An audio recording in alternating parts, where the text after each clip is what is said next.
Hello, I'm back again. So, as promised, the second video for the evening. I've now had my dinner, uploaded, edited, and good to go. So, hopefully, again, not a very long video, but I received this package today that I'm really excited about. So, probably about a month, maybe just over a month, I was watching Brant over at the channel Moon Baby. I will link it below. And he was doing a walkthrough of a deck that he had managed to, I think, win on an auction site, which was the Thomson-Leng Tarot. Well, it's known as the Thomson-Leng Tarot because Thomson-Leng was the publishing company that produced it back in 1935, and it was to subscribers of a list of magazines. And he was able to get a copy, and I saw the walkthrough and I was like, oh my goodness, he's so lucky. It looks amazing. It's only a very small deck. It's very RWS, but it's also got influences of other decks. I think he said the Oud Spakard was one of them, which, you know, was printed many years later, but it's got art from that as well. But do watch Brant's walkthrough because his knowledge around historical decks far exceeds mine. So, and he does a great kind of explanation and walkthrough. But in that video, he mentioned that Tarot Collectibles did a replica of this deck. So of course I went straight over and had a look. Tarot Collectibles are somebody that as a company I will always support, I will always shout out. They are fantastic to liaise with. They can't do enough for their buyers, their subscribers, and yeah, they're just amazing. Both James and Christine are lovely to deal with. And I sent an email just saying, I understand that you've got a copy of this deck. It was saying at the time that it wouldn't ship to the UK. And they were like, leave it with us. We will sort it for you. And lo and behold, they did. I've managed to get a linen copy, which they've sent and popped in this little bag as well, which is perfect for storing it in.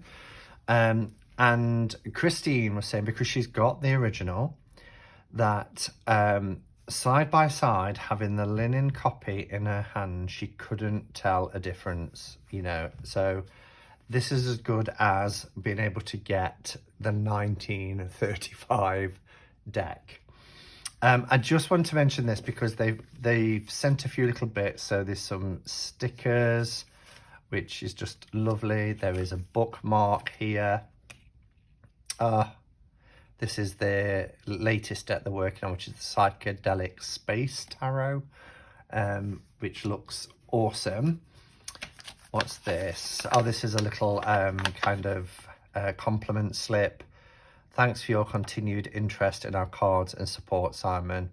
This is the linen finish version of the deck, Jimmy. Yeah, so James Battersby, Jimmy.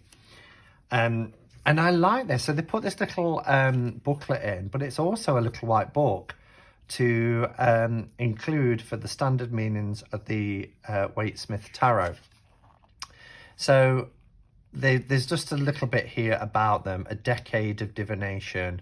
So before Tarot Collectibles came to be, I had already illustrated two previous decks, A King's Journey and Simply Deep, respectively. Schiffer published the latter in 2012. So that's cool. We know Tarot Collectibles for their amazing variations on the RWS. And they're going through their 10-year history there, you know, what decks they worked on, when they worked on them, like the dead weight and things like that. So Christine and James working together. The Blacklight Tarot, which I adore. You've heard me mention it and I've showed it. Yeah, so, and here's some of their work. So the Winter Weight, the Tripping Weight, which I think was the first time I saw them and they sent me this. I'd inquired about it because I'd missed the Kickstarter, and they sent me the deck, and they've sent many decks since. Deadweight was gifted to me last year. Groovy Weight, which is more 70s, whereas the Trip-In is more 60s, which is great. The Black Light, I love the colours in that deck, and it works fantastic, glows fantastically under UV light. The Winterweight Santa's Helpers, which I've got. The only one I don't have is the psychedelic Space Tarot.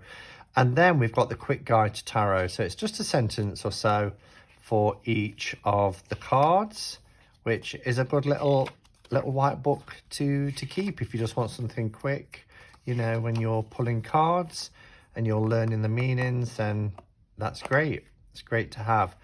And then coming soon in 2022, I'm excited about this. It doesn't have a name yet, but I need my magnifying glass. It's based on legends of rock like John Fogerty, Jimi Hendrix, Janis Joplin. So it says here, don't you need somebody to love? And then Bad Moon Rising. I feel a bear. Oh, no, I'm not going to sing. So that looks like it's going to be a great deck as well. Each card will include a performer and one of their famous lyrics along with a card they represent. This is a work in progress deck of cards to be kept up to date. So if you want to be kept up to date, be sure to subscribe to our newsletter visiting the website. Information will be linked below. So let's have a look at this deck. Oh, let's pop it out. Oh, this looks amazing. So I'm going to zoom in a bit so you can see these cards in greater detail. So in terms of size, this is a standard deck. These are quite small, but I love them so much. Cardstock is incredible. It's MPC linen. Oh, no. they're quite slippy. Bear with. Okay, I didn't do any damage. They were all still in order. So we've got this little card here, and it says, through all the ages, seers have sought the ways of fortune, fate and strife. They wrote their knowledge on the cards as signposts for the road of life. I really like that.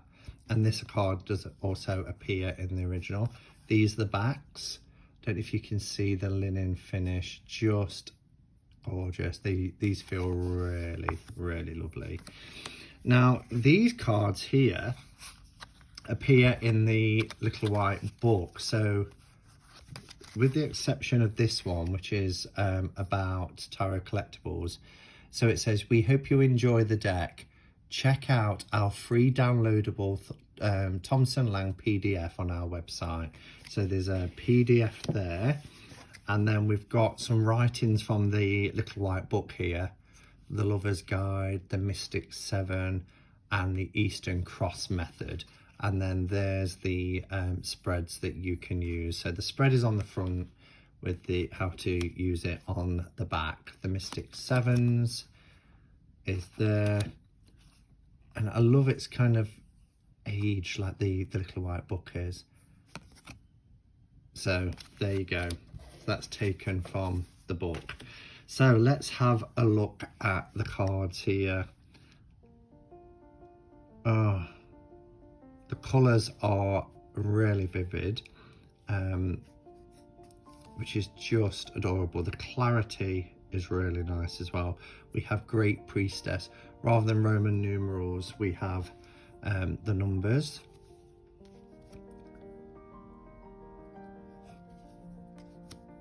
I love how gaudy it is. You know, the very kind of block primary, bold, solid colour. Look at the Lovers, love it. So you can see it takes on many influences. This is very sort of more of a traditional tarot rather than the RWS. But I love the reds and yellows and blues. Our Hermit. Notice that 8 is Justice. The Wheel of Fortune is cool. Strength is 11. But you really do get a feel of the time, you know. This was the 1930s, you know, before the Second World War. I love that Death is going in this direction. Temperance. So some cards very, very RWS. Others Marseille. And this deck was, you know, as I said, produced by Thomson-Leng in 1935, but it was given to subscribers of various magazines, which is quite cool.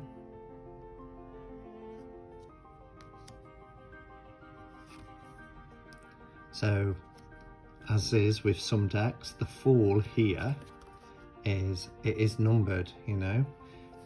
Rather than it being 0, it's positioned between Judgment and the World. So 21, the Fool. Look at that with the crocodile about to step into the jaw of an alligator.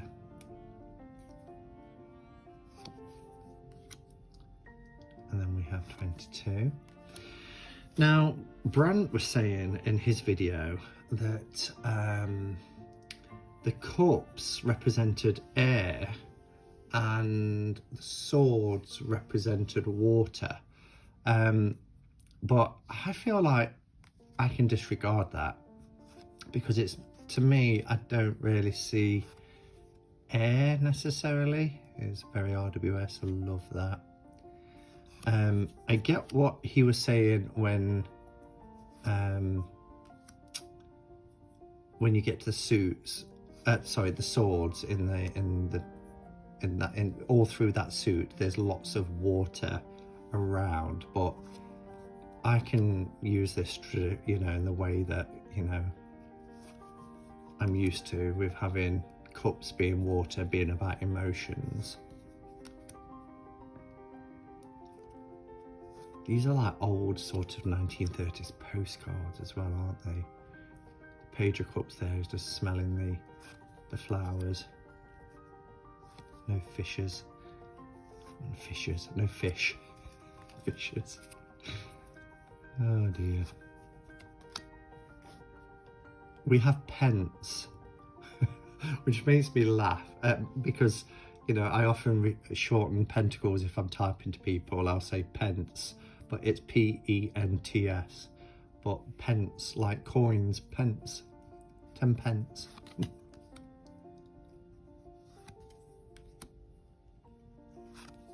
This deck just has so much character though, doesn't it?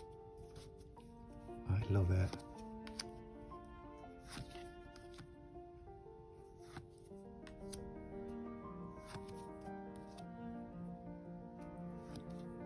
It is wonderful.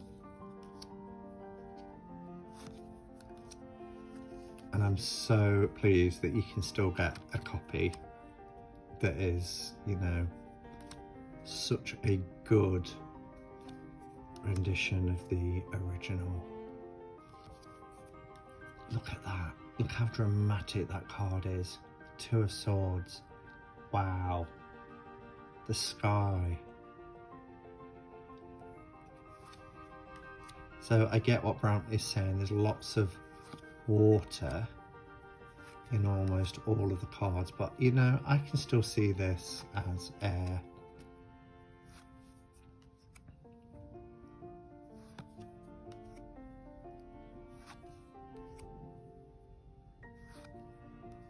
Look at that. It's like a huge bat or some sort of demon for the 10 of Swords. There's no human that's been kind of pierced. I like how the page is on a checkerboard there.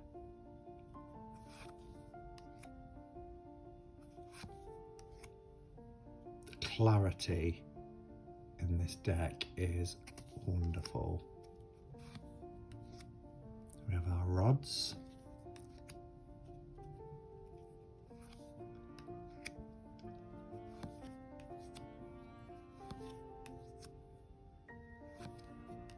How amazing.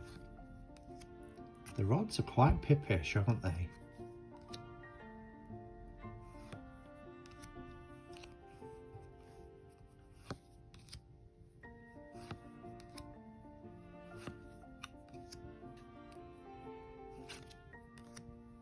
Wow. Absolutely beautiful. Absolutely gorgeous. They glide together wonderfully. They're so smooth. The quality of these cards are exceptional. So there you have it. Do check out Brant's video to see the original 1930s, and I'm sure you'll agree with me, the job that the guys over at Tarot Collectibles have done is just wonderful. Do check them out as well. Information about them will be below as well. Yes, and Jimmy and Christine, thank you so much. You're beyond generous. You're just so accommodating. Love you both to bits. Thank you for watching, everybody. I don't know when I'll be back. Hopefully, I have a night class tomorrow, but I'm expecting, as I say, a delivery tomorrow, and I can't wait to share it with you. But it could be Thursday. So until then, go in peace, look after yourselves. Namaste and blessed be.